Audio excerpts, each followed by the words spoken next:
Good morning everybody, welcome back to Cilinix Crypto and welcome to your daily Ethereum update. In this video we'll take a look at Ethereum, which since yesterday arguably has turned bearish. We'll talk about that, whether that's really true or whether we are just we just had some FUD, we just had some bearish pressure caused by the lawsuit obviously. And now we're going to bounce right back up, because before that we were still bullish. Before that we were still holding 1750 as a support. And there was nothing wrong. And then now with one big drop caused by news, it's all over. That's what we'll talk about.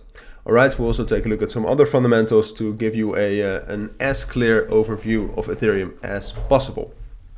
So before we dive into Ethereum specifically, if you want to join my trading signals group and receive daily trading signals, check out my links down in the description. There you'll find, and in the pinned comment, there you'll find instructions on how to join. All right, but now let's dive into Ethereum. So with the bearish pressure and the bearish news yesterday caused by the lawsuit, which I did a full video on that, what I think of that yesterday, it was the emergency update. But with that, we actually dropped down below this support level around 1720. Found some resistance there as well in the early morning leading up to right now. And right now it does look like we're trying to break above that again. And I also do think that's going to happen. The dollar strength index is quite bearish right now. Even though it's at a support, I do not expect that much support coming from there. We got quite a lot of support when the euro against the dollar was falling, but it looks like that's continuing its uptrend, even though resistance is close as well. So altogether, I think Ethereum can actually rise back up to the levels we were at yesterday. Now the big question then is can we break above them again? Because we are approaching it from the different side. It's now resistance. Yesterday it was support. And what you can see is now as well, and it's not that major, but it is something we have to take into account, is that it looks like there's some sort of a bearish structure going on. What we have already seen like last week, or at least, well, 4 days ago, is that the bullish momentum was out of Ethereum.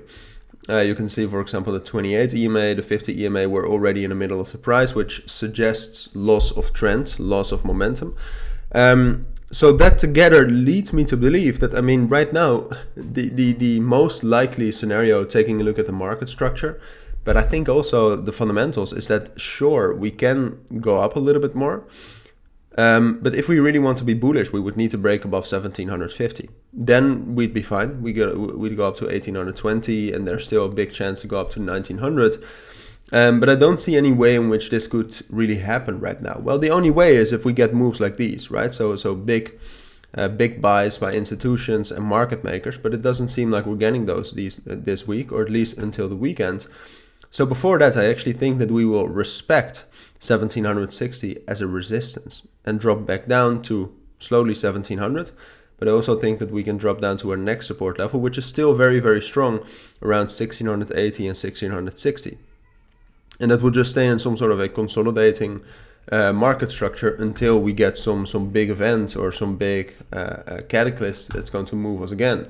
I mean, for example, this Friday we have, let me quickly look that up. This Friday we'll have the PCE price index, which is sort of an inflation rate, which the Federal Reserve looks at a lot. So that's going to be quite important for crypto. So we might just consolidate until that news.